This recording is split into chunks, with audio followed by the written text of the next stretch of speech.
కొన్ని దినాల క్రితం ఒక యవనస్తురాలు నా దగ్గరకు వచ్చింది. జీవితంలో చాలా నిరాశగా ఉన్నానక్క అని చెప్పింది. ఎందుకమ్మా నిరాశ? దేవుడు ఒక మంచి జీవితాన్ని ఇచ్చాడు కదా, హ్యాపీగా ఆయన కొరకు బ్రతకకుండా ఎందుకు నిరాశ పడుతున్నావంటే, ఆ అమ్మాయి ఒక ఆశ్చర్యకరమైన మాట చెప్పింది. ఏమనంటే, అక్క చూడ్డానికి పెద్ద అందంగా ఉండను నేను, పైగా పెద్దగా చదువుకోలేదు కూడా, కొంచెం మొద్దుదాన్నే, కష్టపడి చదవలేను, అటు చదువు లేదు ఇటు అందము లేదు, చూస్తే మా డాడీ కూడా పెద్ద కోటీశ్వరుడేం కాదు, ఇంకేంటక్క నా బతుకు, అందుకని ఎప్పుడు నిరాశగా ఉంటుందంట. ఏంటంటండి ఈ లోకం ఏమంటుందంటే, నీకు అందమన్నా ఉండాలి, నీకు చదువన్నా ఉండాలి, నీకు ధనమన్నా ఉండాలి, లేకపోతే నీకు పెద్ద విలువ లేదు. యేసయ్య తన వాక్యంలో చెప్పిన మాట ఏంటంటే, నేను మిమ్మల్ని విలువ పెట్టి కొన్నాను, మీరు నా సొత్తు. హల్లెలూయా. ఒకవేళ ఈ లోక సంబంధంగానే ఒక ఉన్నతాధికారో ఓ దేశాధ్యక్షుడో ఆయనతో ఒక చక్కని సంబంధం కలిగి ఉండాలి అని ఒక ఆహ్వానాన్ని ఇస్తే ఎంతో ఆనందంగా మనం ముందుకు వెళ్ళిపోతామేమో, దేవాది దేవుడు ఆ మహిమ రాజ్యంలో నివసిస్తున్న యేసే అంటున్నాడు, మిమ్మల్ని నా కుమార్తెలుగా స్వీకరించాలనుకుంటున్నాను, నా బిడ్డలుగా ఈ లోకంలో బ్రతుకుతారా అని అడిగితే చాలా మందికి యేసే ఇస్తున్న ఆహ్వానం యొక్క విలువ అర్థం కావట్లా. దేవాది దేవుడని యేసే అంటున్నాడు, నాకు మీరు కావాలి, మీరు నా కుమార్తెలు. తన్నెందరు అంగీకరించారో వారందరికీ దేవుని పిల్లలగుటకు ఆయన అధికారము అనుగ్రహించాడు. Remember dear sister that you are not an ordinary person. ఒకవేళ నువ్వు అనుకుంటున్నావేమో, నాకు పెద్ద శక్తి లేదు, పెద్ద బంధు బలగం లేదు, నా దగ్గర పెద్ద ఆస్తిపాస్తులు లేవు, అండ ఏమీ లేదు అని నువ్వు అనుకుంటున్నావేమో, యేసయ్య నీకు తోడుగా ఉంటే నువ్వు సాధించలేనిదంటూ ఈ లోకంలో ఏం లేదు. హల్లెలూయా. అందుకని చాలామంది యవ్వన చెల్లెమ్మలకి నేను ఒక మాట చెప్తా ఉంటాను. ఏం చెప్తుంటానంటే, ఎస్తేరు తన జీవితంలో ఒక దురదృష్టకరమైన జీవితం, ఒక దురదృష్టకరమైన ప్రారంభం. కారణం ఏంటంటే, తల్లి తండ్రి లేరు. ఈ రోజుల్లో ఒక ఆడపిల్లకి పెళ్ళవ్వాలంటే ముందేం చూస్తారు తెలుసా? తల్లిదండ్రులు ఉన్నారా లేదా. ఒకవేళ తల్లో తండ్రో లేరు అని అనగానే వెంటనే పెళ్లి కుమారుడు తరపున వాళ్ళు ఆలోచిస్తారు. కారణం ఏంటంటే, రేపొద్దున ఈ అమ్మాయి యొక్క మంచి చెడ్డ ఎవరు చూస్తారు? అలాంటిది ఎస్తేరు తన జీవితంలో తన తల్లిని తన తండ్రిని ఇద్దరిని పోగొట్టుకుంది. ఒక దురదృష్టకరమైన జీవితమే. She had a humble beginning. అయితే ఆమె తన పినతండ్రి అయిన మొర్దెకై దగ్గర పెరిగిందంట. యేసయ్యని మాత్రం ఎస్తేరు గట్టిగా పట్టుకుంది, దేవుని గట్టిగా పట్టుకుంది తన జీవితంలో. అందుకే ఎస్తేరు ఒకవేళ తల్లి తండ్రి ఉంటే కూడా పెళ్లి కుమారుడిగా రాజుని తీసుకొస్తారో లేదో కానీ, ఎస్తేరు మాత్రం తన జీవితంలో ఆమె ఒక రాజుకి భార్య అయిందంటే కారణం ఏంటంటే, దేవుడు ఆమెను హెచ్చించాడు. హల్లెలూయా. చాలాసార్లు మనం అనుకుంటాం, నాకు మంచి తల్లిదండ్రులు ఉంటే, మంచి డబ్బులు ఉంటే అప్పుడు ఒక ఉన్నతమైన స్థానానికి నేను వెళ్ళగలను అని నువ్వు అనుకుంటున్నావేమో. యేసయ్య నీకు తోడుగా ఉంటే, ఆయన కృప, ఆయన దయ నీకు ఎప్పుడైతే తోడుగా ఉంటుందో నీ జీవితంలో ఉన్నతమైన స్థానానికి నువ్వు ఖచ్చితంగా వెళ్ళగలవు.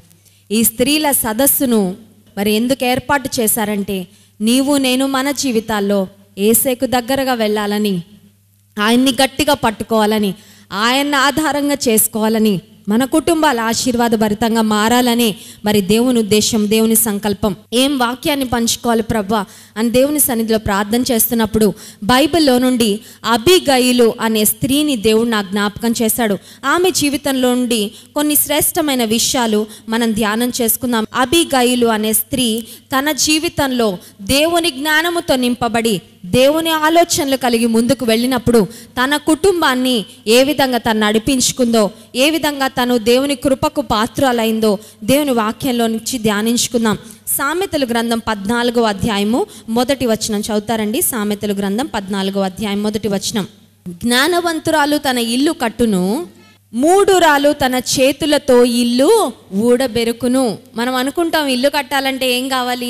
సిమెంట్ కావాలి, ఇటుకలు కావాలి, లేకపోతే లోపల ఇంటీరియర్ డెకరేషను, బయట మంచి ఎలివేషను, మంచి ఇంజనీరు, మంచి కాంట్రాక్టర్, మంచి మేస్త్రి, వీళ్ళందరూ ఉంటే ఇల్లు కట్టబడుతుంది అని అనుకుంటాం. భౌతిక సంబంధంగా ఇల్లు కట్టబడాలి అంటే ఇవన్నీ కావాలేమో, కానీ నిజంగా ఒక కుటుంబం కట్టబడాలంటే, ఒక కుటుంబం ఆశీర్వాదకరంగా మారాలంటే అది స్త్రీ చేతిలోనే ఉందని దేవుని గ్రంథంలో మనం చదివాం. జ్ఞానవంతురాలు తన ఇల్లును కట్టును, మూఢురాలు తన చేతులతోనే ఇల్లు ఊడబెరుకొను. చాలామంది స్త్రీలు వచ్చి అంటారు, నా భర్త మారట్లేదండి, నా భర్త మారకపోవడం వల్ల నా కుటుంబం పాడైపోయింది, నీ భర్త మారకపోయినా ఇల్లు కట్టబడాలంటే అది ఎవరి చేతిలో ఉంది? మన చేతిలోనే ఉంది. నీ భర్త మారాలన్నా నువ్వు ప్రార్థన చేస్తే తప్పకుండా నీ భర్త మారుతాడు. అవిధేయులుగా నీ బిడ్డలు ఉన్నారా? నీ భర్తని బ్లేమ్ చేయొద్దు. కొంతమంది ఏం చేస్తారంటే, నా చేతుల్లో ఏమీ లేదండి, నేను నిమిత్త మాత్రాలని, నా భర్తేనండి ఇలాంటి పరిస్థితికి కారణం నా భర్తే అని అంటుంటారు. కాదు కాదు, జ్ఞానవంతురాలు తన ఇల్లు కట్టును. ఒకవేళ కుటుంబం ఏ స్థితిలో ఉన్నా అది స్త్రీ వల్లనే జరిగింది అనే విషయాన్ని మనం జ్ఞాపకం చేసుకోవాలి. ఎందుకంటే దేవుని వాక్యం సెలవిస్తుంది, జ్ఞానవంతురాలు తన ఇల్లు కట్టును. మొదటి సమూయేలు గ్రంథం 25వ అధ్యాయాన్ని చదువుదాం. మొదటి సమూయేలు గ్రంథం 25వ అధ్యాయం 3వ వచనం. అతని పేరు నాబాలు, అతని భార్య పేరు అబిగయిలు. ఈ స్త్రీ సుబుద్ధి గలదై రూపసి అయి ఉండెను. అయితే చర్యలను బట్టి చూడగా నాబాలు మోటువాడును దుర్మార్గుడునై ఉండెను. రెండో వచనంలో మనం చూసినట్లయితే, కర్మెలు అనే ప్రాంతంలో ఆస్తి కలిగిన ఒక వ్యక్తి ఉన్నాడంట. బహుభాగ్యవంతుడంట. 3000 గొర్రెలు, 1000 మేకలు ఉన్నాయంట. చాలా ఆస్తి, చాలా సంపద కలిగిన బహుభాగ్యవంతుడైన వ్యక్తి. అతని పేరు నాబాలు. అతని భార్య గురించి దేవుని వాక్యంలో 2 మాటలు వ్రాయబడినాయి. ఒక మాట ఏంటంటే సుబుద్ధి గలది, రెండవ మాట ఏమో రూపసి. సుబుద్ధి గలది అని ఆలోచించినట్లయితే, సుబుద్ధి అనేది it is all about the internal beauty, అంతరంగ సౌందర్యానికి సంబంధించినది. రూపసి అనే మాటకు అర్థం ఏంటంటే బాహ్యంగా సౌందర్యం కలిగిన స్త్రీ. ఒక స్త్రీకి ఈ 2 చాలా చాలా ప్రాముఖ్యమైనవే. ఈ రోజుల్లో ఏ బిజినెస్ బాగా నడుస్తుంది అంటే బ్యూటీ పార్లర్ బిజినెస్, బట్టల వ్యాపారాలు ఎక్కడ పెట్టండి పర్వాలేదు, సక్సెస్ అయిపోతాయి. కారణం ఏంటంటే మనలాంటి స్త్రీలందరూ ఆ బట్టల వ్యాపారాన్ని సక్సెస్ చేసేస్తారు. కారణం ఏంటంటే మనందరికీ చాలా అందంగా కనబడాలని ఇష్టం. ఏమన్నా చూడగానే కొంతమంది స్త్రీలు ఎప్పుడు అంటుంటారు, నాకు బట్టలే లేవండి అంటారు భర్త గారి దగ్గర. చూస్తే బీరువా నిండా బట్టలే. ఏం బట్టలు లేవంటే ఒక్కసారి కూడా కట్టని బట్టలు లేవన్నమాట. అంటే ఒకసారి కడితే ఇంకొకసారి మళ్ళీ కట్టరనమాట. బాహ్య సౌందర్యానికి స్త్రీలముగా మనం చాలా చాలా ప్రాముఖ్యతను ఇస్తూ ఉంటాము. అయితే నాబాలు యొక్క భార్య అయిన అబిగయిలును గూర్చి పరిశుద్ధాత్మ దేవుడు 2 మాటలు వ్రాయించాడు. ఆమె అంతరంగములో సౌందర్యము కలిగిన స్త్రీ, బాహ్యంగా కూడా సౌందర్యం కలిగిన స్త్రీ. దేవుని వాక్యంలో బాహ్య సౌందర్యము కంటే అంతరంగ సౌందర్యానికి ఎంతో విలువ ఇవ్వబడింది. చూడండి, మొదటి పేతురు పత్రిక 3వ అధ్యాయము 3-4 వచనాలు చదువుకుందాం.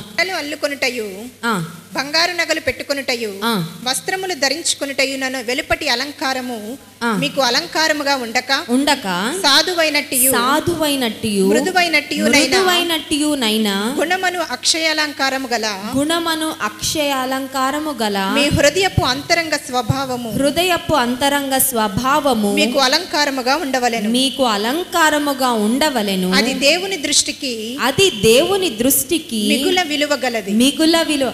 మనుషుల దృష్టిలో విలువైనదేమో మనం ఏమి ధరించుకుంటామో దాన్ని బట్టి మనుషుల దృష్టిలో మనకు విలువ వస్తుంది. కానీ దేవుని దృష్టిలో మనము విలువ పొందిన వారంగా ఉండాలి అంటే సాధువైనట్టియు మృదువైనట్టియునైన గుణమును అక్షయాలంకారము గల మీ హృదయపు అంతరంగ స్వభావము మీకు అలంకారముగా ఉండవలెను. మన గుణమును బట్టి, మనలో ఉన్న సుగుణాలను బట్టి మనము నిజంగా దేవుని దృష్టిలో సౌందర్యవతులుగా మారతామంట. ఈ అబిగయిలు జీవితంలో మనం గమనించినట్లయితే సుబుద్ధి కలిగినది, అంత మాత్రమే కాదు రూపసి. అయితే ఆమె భర్త గురించి మనం చదివామేమనంటే, ఆస్తి గలవాడు భాగ్యవంతుడే కానీ మోటువాడు దుర్మార్గుడు.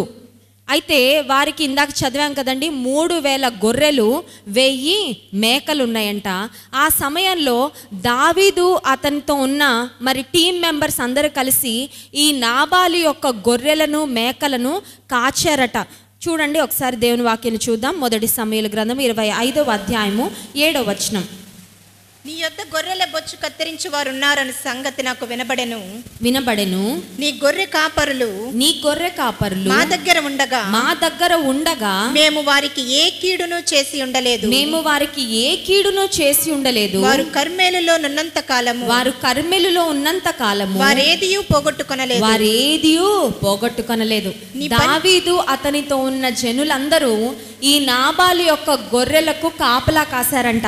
16వ వచనం కూడా చూద్దాము. మేము గొర్రెలను కాయుచున్నంత సేపు వారు రాత్రింబగళ్ళు మా చుట్టూ ప్రాకారముగా ఉండిరి.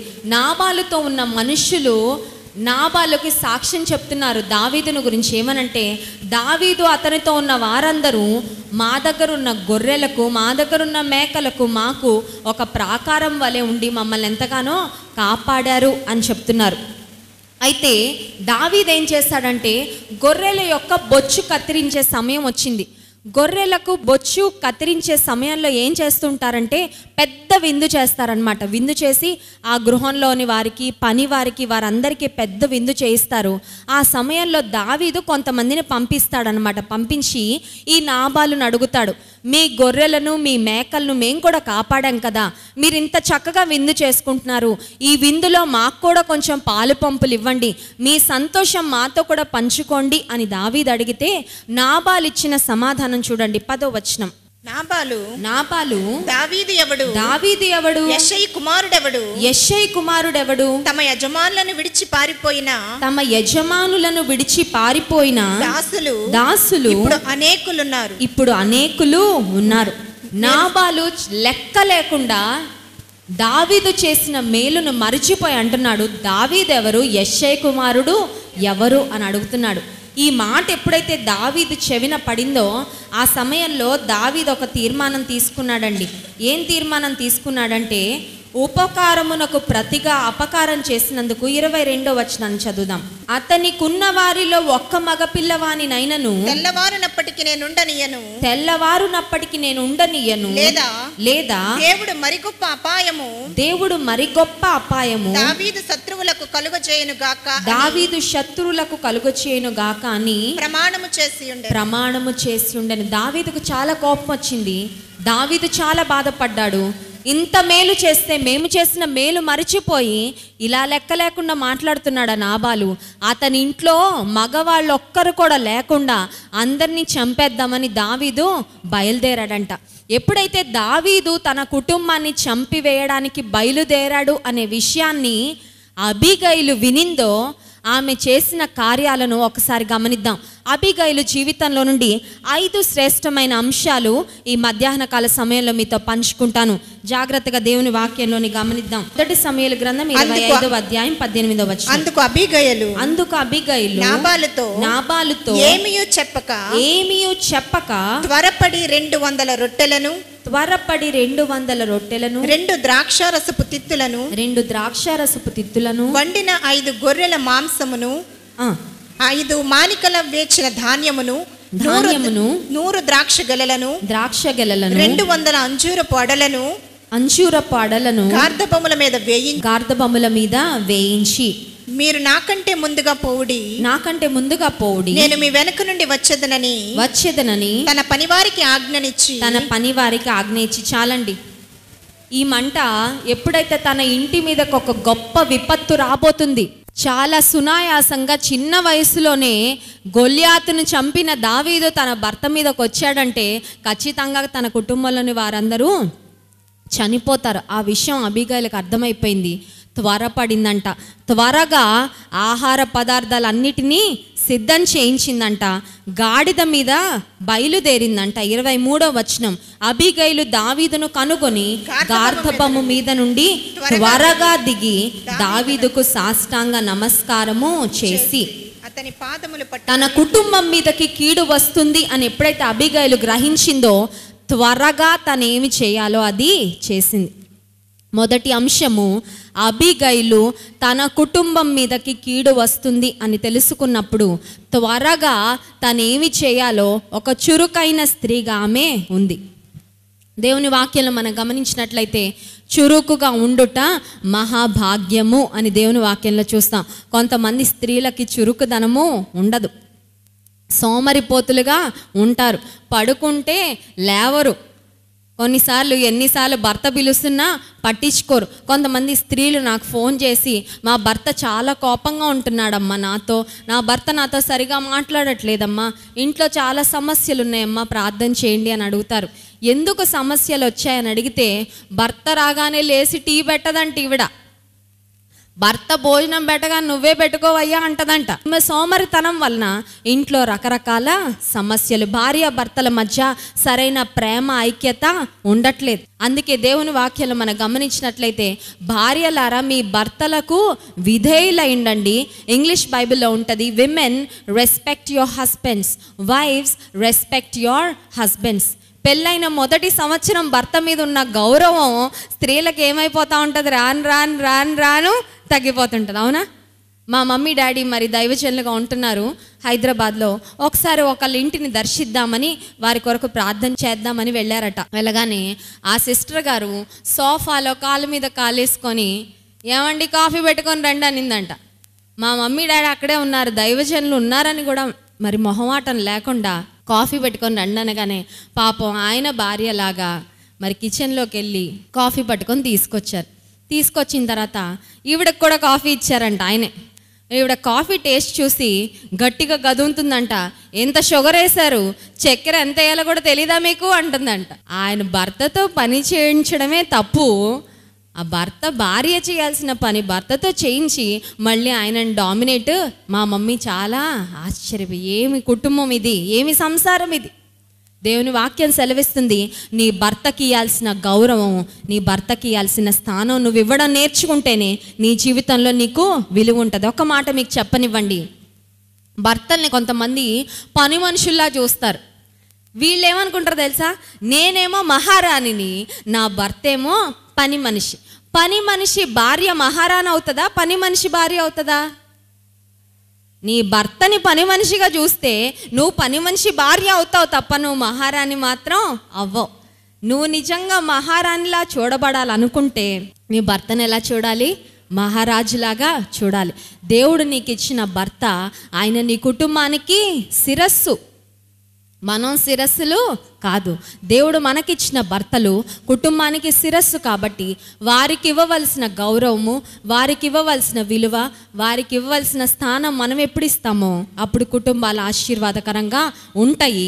అది దైవికమైన మాదిరి. అబిగైల్ అంట, నా భర్త ఒకవేళ దావీదు వచ్చి మీ సంతోషంలో మాకు కూడా పాలు పంపులు ఇవ్వండి అని అడిగితే తన భర్త ఇవ్వలేదేమో, కానీ నేను చేయగలిగింది ఏదో నేను చేస్తానని ఆహార పదార్థాలన్నీ త్వరగా సిద్ధం చేయించిందంట.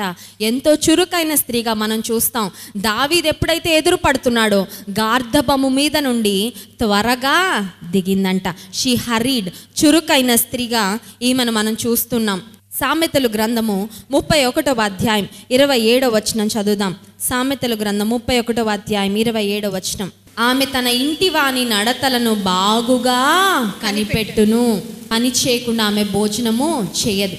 సామెతలు గ్రంథం 31వ అధ్యాయంలో సుబుద్ధి కలిగిన స్త్రీ, గుణవతి అయిన స్త్రీ, తన గృహాన్ని కట్టుకునే స్త్రీ ఎలా ఉండాలో, ఆమె ఎలాంటి లక్షణాలు కలిగి ఉండాలో అదంతా చాలా చక్కగా మనకి వివరించబడింది.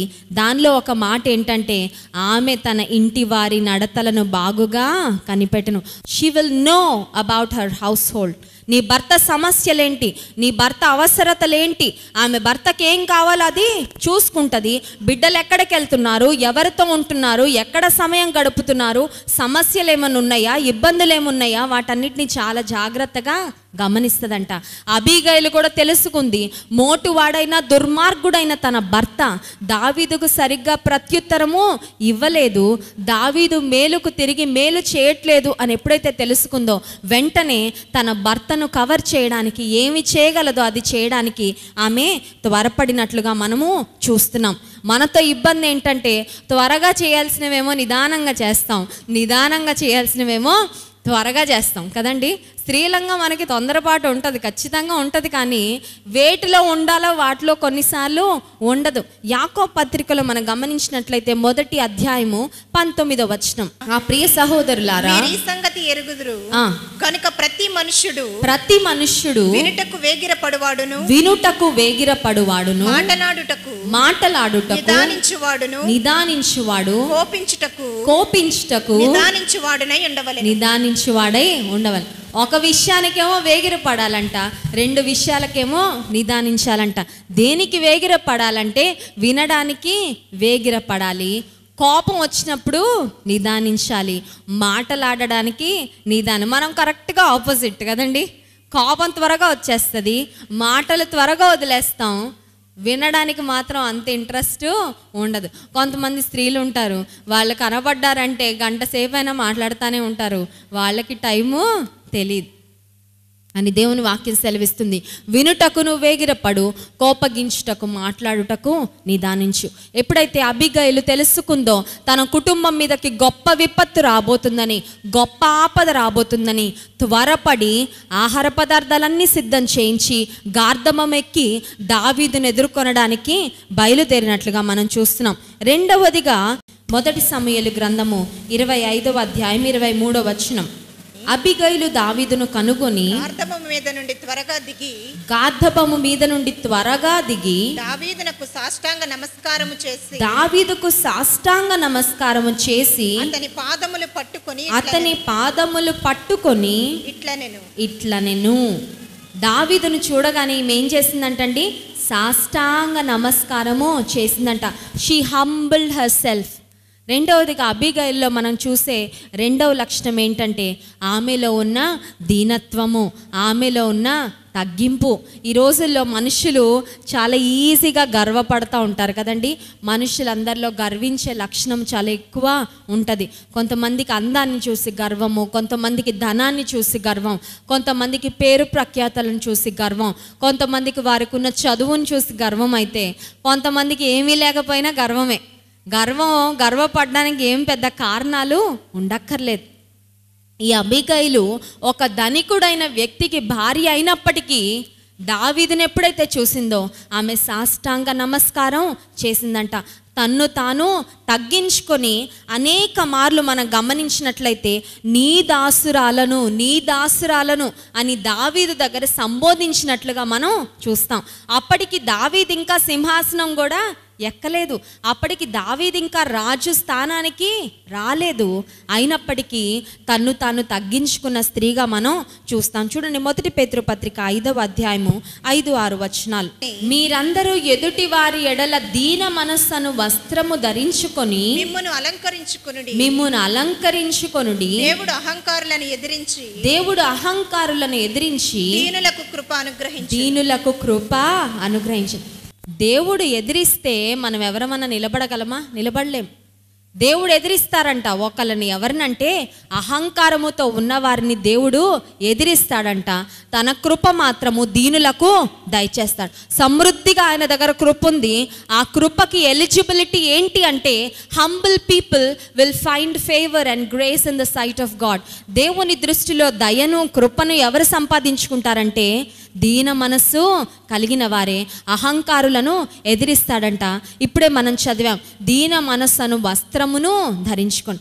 దీన మనస్సును వస్త్రము అని ఎందుకు రాయబడిందంటే మనల్ని చూడగానే మనం ఏం వస్త్రం వేసుకున్నామో వెంటనే మన ఎదుటి వారు గమనిస్తారు కదండి. దీన మనస్సు అనే వస్త్రమును ధరించుకొనుడి అంటే అర్థం ఏంటంటే మనలను చూడగానే, దేవుని బిడ్డలను చూడగానే ఇతరులు మనలోని దీనత్వాన్ని వారు గమనించేటట్లుగా దీన మనస్సును మనము కలిగి ఉండాలి. దేవుడు అహంకారులను ఎదిరిస్తాడు. చాలామంది తమ్మును తాము హెచ్చించుకోవాలని చాలా ప్రయత్నాలు చేస్తూ ఉంటారు. దేవుని వాక్యం సెలవిస్తుంది, తన్ను తాను హెచ్చించుకొనివాడు తగ్గించబడును, తన్ను తాను తగ్గించుకొనివాడు హెచ్చించబడును. స్త్రీలంగా మనందరికీ హెచ్చింపబడాలి అని ఇష్టం కదండి. మనందరికీ ఇష్టమే మనం హెచ్చింపబడాలి, మన పిల్లలు ఉన్నతమైన స్థానానికి రావాలి అని మనందరికీ ఇష్టమే. కానీ హెచ్చింపబడాలంటే ఒకే ఒక్క మార్గము, మనలను మనం తగ్గించుకోవాలి. If you are on the business of humbling your self, God will be on the business of exalting you. నిన్ను నువ్వు తగ్గించుకునే పనిలో నువ్వు ఎప్పుడు ఉంటావో దేవుడు నిన్ను హెచ్చించే పనిలో ఆయన ఉంటాడు. నిన్ను నువ్వు హెచ్చించుకునే పనిలో ఎప్పుడు ఉంటావో నిన్ను తగ్గించుకునే పనిలో దేవుడు ఉంటాడు. దేవుడు తగ్గించాడంటే ఇంకా మనిషి అప్పటికి పైకి రాలేడు. తను తాను తగ్గించుకున్నవాడు హెచ్చించబడును. దేవుని వాక్యాలు మనం చూస్తున్నాం. ఇశ్రాయేల్ దేశానికి మేము వెళ్ళినప్పుడు అక్కడ చర్చ్ ఆఫ్ నేటివిటీ అనే ఒక చర్చ్ ఉంటుంది. అదేంటంటే యేసుక్రీస్తు ప్రభు ఎక్కడైతే పుట్టాడో ఆ ప్రాంతంలో ఒక పెద్ద దేవాలయాన్ని కట్టారండి. ఈ చర్చ్ని కూడా చాలా అద్భుతంగా కట్టారు. ఆ చర్చ్ ఆఫ్ నేటివిటీ చాలా పెద్ద దేవాలయం. మీరు అనుకోవచ్చు అంత పెద్ద చర్చ్ అయితే దానికి చాలా పెద్ద డోర్ ఉండుంటుందేమో అని. చర్చ్ ఆఫ్ నేటివిటీకి చాలా చిన్న డోర్ ఉంటుంది అన్నమాట. ఎంతటి వాళ్ళైనా సరే వంగి వెళ్ళాలి అందులోకి. చిన్న చిన్న పిల్లలు కూడా వంగే వెళ్ళాలి. ఎందుకంటే అలా కట్టారు? వాళ్ళకి ఏమి సరిగ్గా మైండ్ పనిచేయలేదా? అంత పెద్ద చర్చికి ఎంత పెద్ద డోరు కట్టాలి, ఎంత పెద్ద డోర్ నిర్మించవచ్చు కదా అంటే వాళ్ళు కావాలనే చిన్న డోర్ కట్టారు. కారణం ఏంటంటే నువ్వెంత గొప్ప వ్యక్తివైనా, నువ్వెంత ఉన్నతమైన స్థానంలో ఉన్నా సృష్టికర్త దగ్గరికి నువ్వు రావాలంటే, దేవాది దేవుని యొద్దకు నువ్వు రావాలంటే నువ్వు తగ్గించుకొని రావాలి అన్నదానికి సాదృశ్యంగా ఇశ్రాయేల్ దేశంలో యేసుక్రీస్తు ప్రభు పుట్టిన దేవాలయానికి చాలా చిన్న డోరు ఉంటుంది. మేము వెళ్ళినప్పుడు కూడా వంగి దానిలో నుంచి వెళ్ళామన్నమాట. కారణం ఏంటంటే యేసయ్య దీవెన నువ్వు పొందాలన్నా, యేసయ్య దర్శనం నువ్వు చేసుకోవాలన్నా, ఆయన కృపకు పాత్రాలుగా నువ్వు జీవించాలన్నా దానికి ఏకైక మార్గము దీనత్వం. హల్లెలూయా. సామెతల గ్రంథంలో కూడా ఒక మాటను చూద్దాం. చూడండి, సామెతల గ్రంథం 6వ అధ్యాయం 16-17 వచనాలు. యెహోవాకు అసహ్యములైన 6 కలవు, 7 ఆయనకు హేయములు, 7 ఆయనకు హేయములు. అవేవనగా అహంకార దృష్టియు, కల్లలాడు నాలుక. దేవునికి హేయమైనవి, ఆయన అసహ్యించుకొనేవి అంటూ ఏమన్నా ఉన్నాయంటే ఒక 7 ఉన్నాయంట. వాటిలో మొదటిది అహంకార దృష్టి. కొంతమంది చూపులే చాలా అహంకారంగా ఉంటాయి.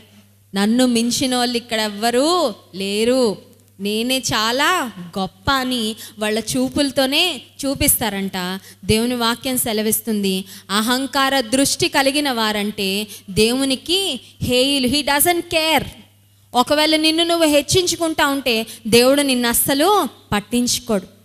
అబీగయిలు ఒక ధనికుడైన వ్యక్తికి భార్యగా ఉన్నప్పటికీ, ఎంతోమంది పనివారు తన ఇంట్లో ఉన్నప్పటికీ, ఎంతో ఆస్తికి తను వారసురాలైనప్పటికీ దావీదు దగ్గరికి రాగానే సాష్టాంగ పడిందంట. దేవుని సన్నిధిలో మనం కూడా మన కుటుంబాలు ఎప్పుడైతే తగ్గింపుతో జీవిస్తామో అదే హెచ్చింపుకు తొలిమెట్టు అని మనం గమనించాలి. ఈ అబీగయిలు జీవితంలోండి 3వ అంశాన్ని గమనిద్దాం. చూడండి, 25వ వచనం.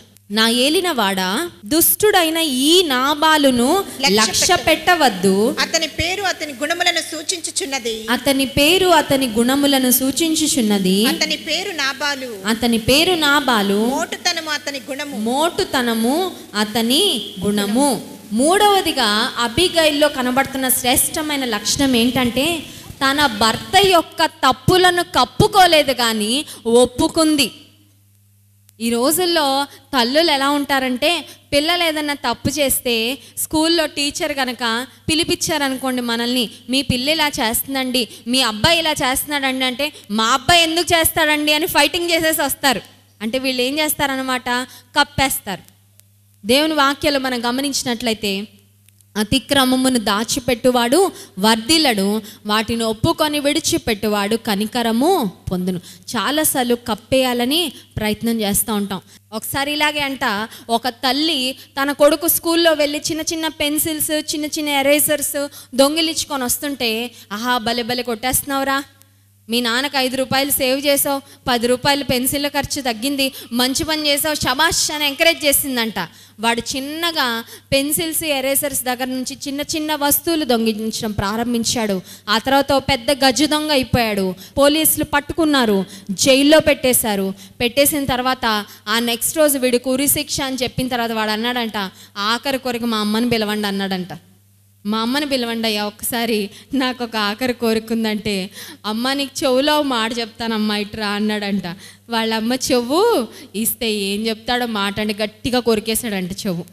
ఎందుకయ్యా నా చెవి ఎందుకు కొరికేవరా అంటే, నీ బుద్ధి లేని తనం వల్లే అమ్మ నేను ఇంత స్థితికి వచ్చాను. చిన్నప్పుడే నేను ఆ చిన్న దొంగతనం చేసినప్పుడే నాకు చెప్పుండుంటే ఈరోజు నేను ఒక గజ దొంగ అయ్యి నా ప్రాణం పోగొట్టుకునే అంత దురవస్థ నాకు పట్టుండేది కాదు. చిన్నపిల్లలు ఒకవేళ తప్పుడు మార్గాల్లో వెళ్తున్నారంటే the mother is to be blamed in the family. ఎవరిని బ్లేమ్ చేయడానికి అవకాశం లేదు, కానీ తల్లులుగా మనదే ఆ పూర్తి బాధ్యత. అబిగైల్ అంట తన భర్త యొక్క దుర్మార్గతను ఒప్పుకుంటుంది. దావీదు దగ్గర చెప్తుంది, నా ఏలిన వాడ దుష్టుడైన ఈ నాబాలును లక్ష్య పెట్టద్దు. నా భర్త దుష్టుడే అయ్యా, నా భర్త ఉపకారానికి అపకారం చేసేవాడే, అతన్ని మాత్రం లక్ష్య పెట్టకు. అతని మీద కోపం తీర్చుకోవడానికి వచ్చి నా ఇంటిని మాత్రం నువ్వు నాశనము చేయకయ్యా అని ఆమె వెళ్ళి బ్రతిమలాడుతుంది. దేవుని సన్నిధిలో కూడా మనం చేయాల్సిన అత్యంత ప్రాముఖ్యమైన విషయము, బలహీనతలు మనలో కనబడుతున్నప్పుడు, మన భర్తలో కనబడుతున్నప్పుడు, మన బిడ్డల్లో మనకు కనబడుతున్నప్పుడు మనం ఏం చేయాలంటే ఒప్పుకోవాలి. దేవుని సన్నిధిలో యథార్థంగా మన స్థితిని ఆయనకు చెప్పుకోవాలి.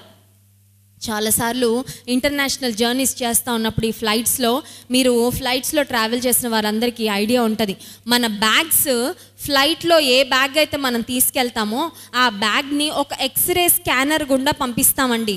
ఎక్స్రే స్కానర్ అంటే అక్కడ పవర్ఫుల్ రేస్ వచ్చి మన బ్యాగ్లో ఏమేమి ఉన్నాయో మొత్తం స్కానింగ్ చేసి చూపిస్తాయి.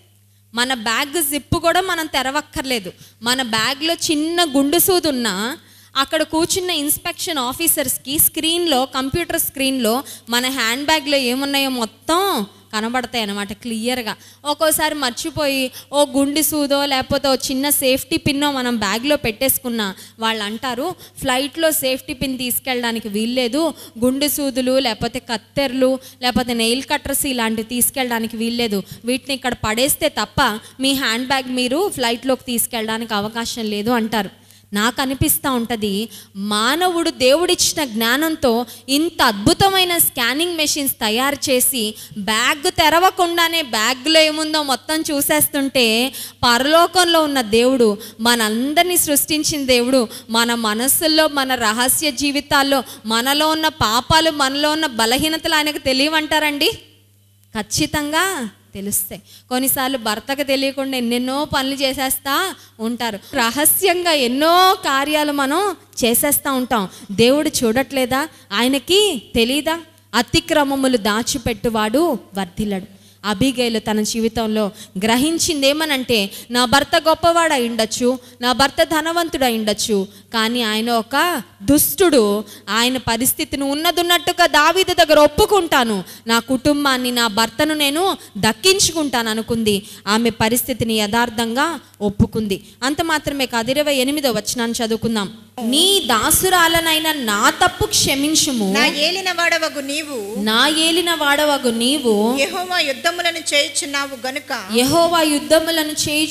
గనుక నా ఏలిన వాడవగు నీకు ఆయన శాశ్వతమైన సంతతినిచ్చును. నీ దాసురాలనైనా నా తప్పు క్షమించు. నిజానికి అది ఎవరి తప్పండి? తన భర్త తప్పు, నాబాలు చేసిన తప్పు. కానీ అబిగైల్ ఏమని ఒప్పుకుంటుందంటే, నా తప్పును క్షమించుము. She interceded on behalf of her husband. తన భర్తకు ప్రతిగా తన భర్త స్థానంలో ఆమె క్షమాపణ అడుగుతుంది. చాలాసార్లు మనం ఏదైనా పొరపాటు అయితే పక్కోళ్ళ మీదకు దోసేస్తాం కదండి. మన భర్త ఏమన్నా చేసినా, మన బిడ్డలు ఏమన్నా తప్పు మార్గాల్లో ఉన్నా ఆ బాధ్యత మనదే. వారిని సరి చేయాల్సిన బాధ్యత మనదే.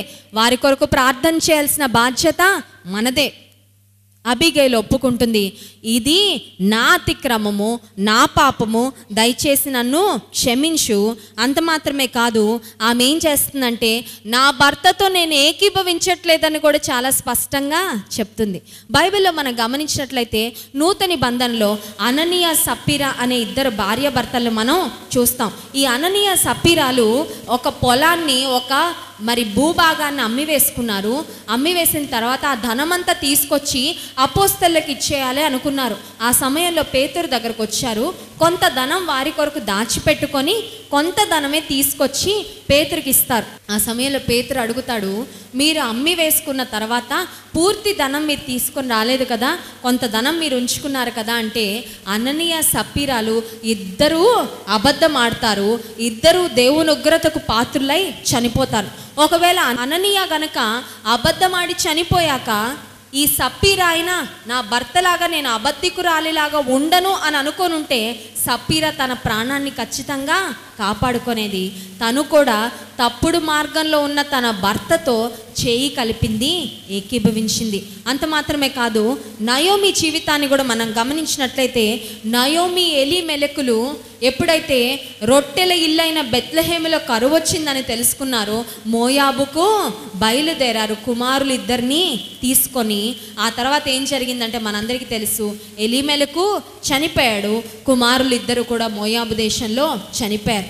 ఆ సమయంలో బహుశా ఎలీమెలకు ఇక్కడ కరువు ఉంది కదా, మనం మోయాబు దేశానికి వెళ్ళిపోదాము అని అన్నప్పుడు నయోమి గనక దేవుని ప్రజలను విడిచిపెట్టి ఎక్కడికి వెళ్తామండి, రొట్టెల ఇల్లైన బెత్లెహేములో కరువైన ఇబ్బంది అయినా శ్రమైనా దేవుని ప్రజలతోనే ఉందాము, లోకం వైపు మనం వెళ్ళొద్దు అని ఆపుండుంటే ఖచ్చితంగా తన భర్తను తన ఇద్దరు కుమారులను నయోమి కాపాడుకునేది. She could not take her stand. ఆమె ఒక తీర్మానాన్ని తీసుకోలేకపోయింది. ఈ రోజుల్లో కొంతమంది స్త్రీలు కూడా అంతే, ఎవరు ఎలా చెప్తే అలా వెళ్ళిపోతూ ఉంటారు, భర్త ఎలా చెప్తే అలా చేసేస్తూ ఉంటారు. భర్తకు విధేయత చూపించడం చాలా చాలా ప్రాముఖ్యమే, భర్త మాటను వినడం చాలా ప్రాముఖ్యమే.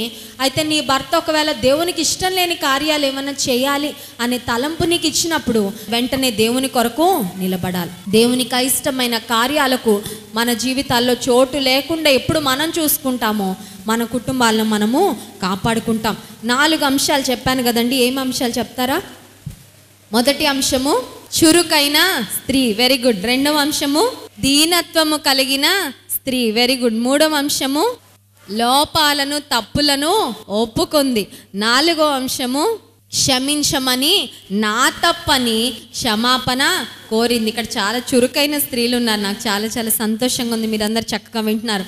5వ అంశాన్ని చూసి ముగించుకుందాం. చూడండి 33వ వచనం, నేను పగ తీర్చుకొనకుండను, ఈ దినమున ప్రాణము తీయకుండను, ఈ దినమున ప్రాణము తీయకుండను, నన్ను ఆపినందుకై నీవు ఆశీర్వాదము నొందుదువుగాక, నీవు ఆశీర్వాదము నొందుదువుగాక, నీవు చూపిన బుద్ధి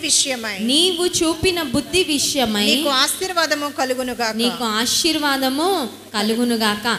ఈమె చూపిన బుద్ధి, ఈమె చేసిన మంచి కార్యం ఏంటి అంటే, తన భర్త అయితే మేలుకు ప్రతిగా మేలు చేయడానికి ఇష్టపడలేదు, కానీ ఈమె అనుకుంది, నా భర్త ఏ మేలు చేయట్లేదో ఆ మేలు నేను దావీదుకి చేస్తాను.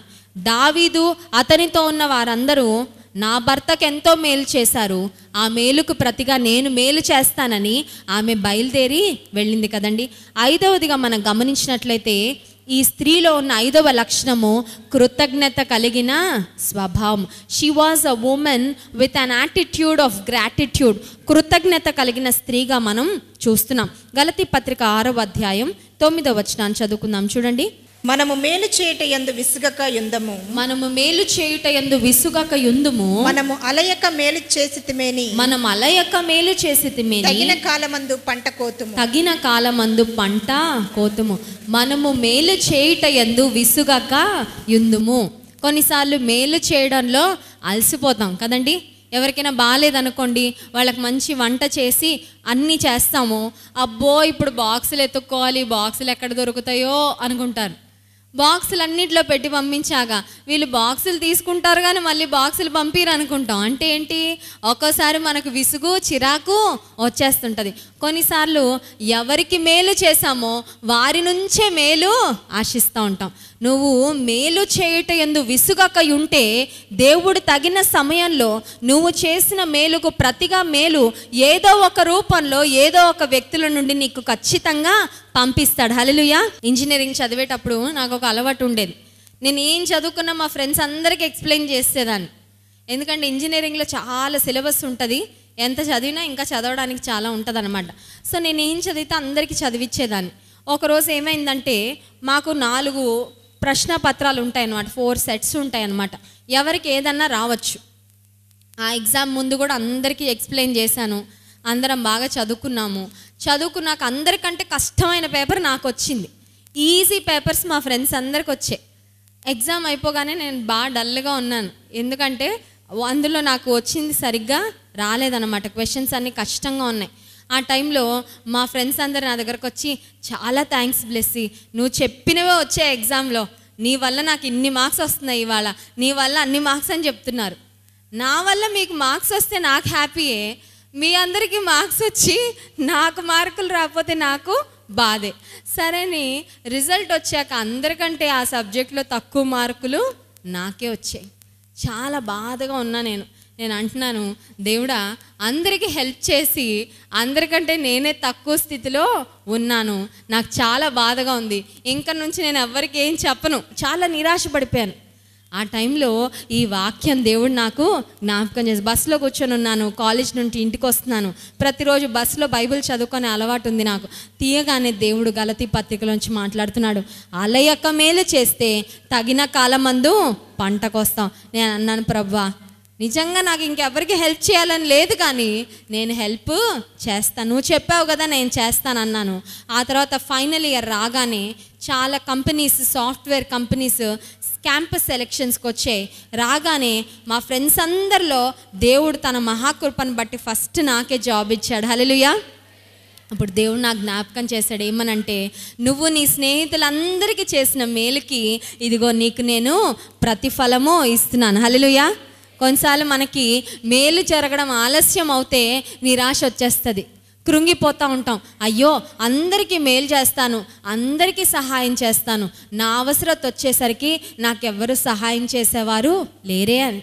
నువ్వు అలయక మేలు చేస్తే తగిన కాలమందు ఖచ్చితంగా పంట కోస్తావు అని దేవుని వాక్యం సెలవిస్తుంది. ఈ నాబాల్ అనే వ్యక్తి దావీదు చేసిన మేలుకి ప్రతిగా కీడు చేసే స్వభావం కలిగిన వ్యక్తి, కానీ ఈ అబీగయలు మాత్రం అనుకుంది, దావీదు చేసిన మేలుకి నేను తిరిగి ప్రత్యుపకారము ఖచ్చితంగా నేను చేస్తాను అని బయలుదేరి వెళ్ళింది.